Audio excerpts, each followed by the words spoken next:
Former Japanese soldier reaches settlement with sexual assault perpetrators. Prosecutors reopened an investigation that found Risa Gonoi, ex-member of Japan's self-defense force, had endured physical and verbal sexual harassment daily between autumn 2020 and August 2021. Tokyo, Hong Kong CNN. A former soldier who was sexually assaulted while serving in Japan's military has reached a civil settlement with three of her convicted attackers in the case that exposed the widespread culture of harassment in the country's self-defense force.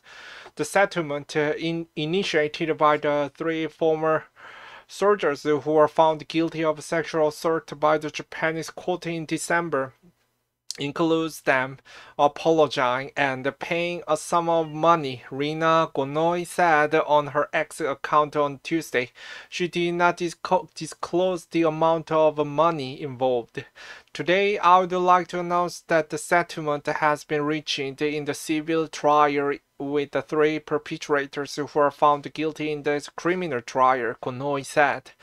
Gonoi pursued both the criminal and the civil cases in the court, including the civil lawsuit in which she is seeking compensation from the government and the five former members of the Japan Self-Defense Force for emotional stress caused by sexual abuse, public broadcaster NHK reported.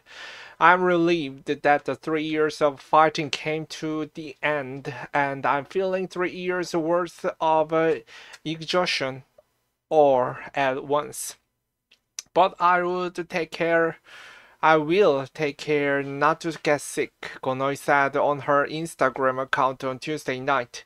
She had previously reached a settlement with another of the five former members of the JSDF in the civil case, and the trial will continue against the government and the remaining former members, NHK reported. Yoshiaki Saito, a lawyer representing the three soldiers, told CNN on Wednesday that they had no comment. CNN has also reached out to Japan's Minister of Defense and the JSDF for comment. Gonoi said she endured physical and verbal sexual abuse on a daily basis for more than a year while serving in the JSDF, and vowed to bring her tormentors to justice when she left the military on June 2022. Authorities initially seemed unwilling to believe her, but Gonoi's refusal to be silenced eventually prompted the prosecutors to reopen investigations in the sweeping probe into sexual harassment across the JSDF. I want to help other people who had also been sexually harassed in the JSDF. As for the perpetrators, I wanted an apology, and for them to admit to what they had done.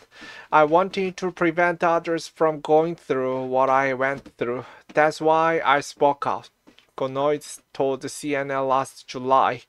The broad investigation led by Japan's defense ministry found that Gonoi had suffered physical and verbal sexual harassment daily between late 2020 and August 2021. Japan's struggles with gender inequality, which are highlighted during the Me Too campaign, are well documented. The country ranked the bottom of all G7 nations and 125 out of 146 countries in the World Economic Forum's Index for Gender Inequality. Not backing down. As a child, Gonoi said she was JSDF members as heroes. She grew up wanting to be like them after women officers in particular came to her rescue following the deadly 2011 Tohoku earthquake and the tsunami that decimated her hometown of Higashi Matsushima in Japan's northern prefecture of Miyagi. Years later, it would be posting to the JSDF station in Fukushima, another area that was decimated by the 2011 disaster, where she told the CNN she first experienced the sexual harassment. They'd comment on my body and the size of my breast, or they'd come up to me in the hallways and suddenly hung me in the corridor. That kind of thing happened daily, Gonoi recalled of her time in the station.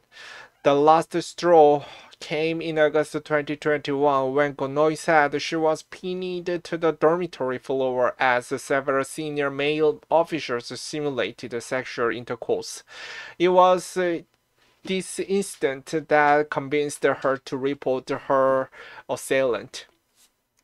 Rina Gonoi speaks to the media after Fukushima court on December 12, 2023 found 3 perpetrators guilty of forced indecency towards her during her service at the JSDF. When she reported the alleged abuse to military authorities, 2 investigations were launched, but both are dropped on grounds of lack of evidence, prompting her to take the battle to social media. Going public was a rare move in the country where sexual assault survivors can face backlash for raising their voices. But it paid off as the social media scrutiny pressured the JSDF into a rethink. The Defense Ministry eventually launched a broad investigation into sexual harassment across the JSDF that found Gonoi had suffered physical and verbal sexual harassment daily between late 2020 and August 2021. The case reached the highest levels, with Japanese Prime Minister Fumio Kishida saying during the parliamentary meeting in October 2022 that he understood the sexual harassment cases were handled inappropriately by the JSDF and the ministry. Late December, a Japanese court ruled that the 3 men had committed forcible indecency against Gonoi. The court sentences the trio to 2 years in prison with a suspended sentence, NHK reported, which could allow them to avoid jail time if they do not commit a crime over a 2-year period.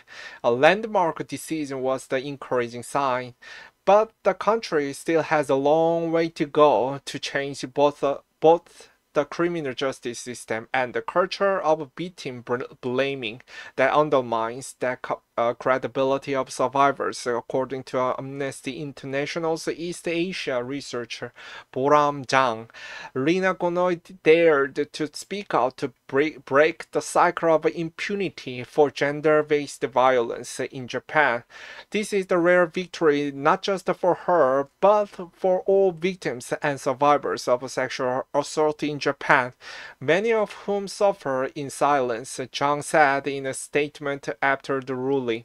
Previous report from CNN's Helen Ligan, Saki Toy, Alex Stenberg, Jesse Young, Emiko Jozuka, Mark Stewart, Junko Ogura, Moeri Karasawa, and Daniel Campisi.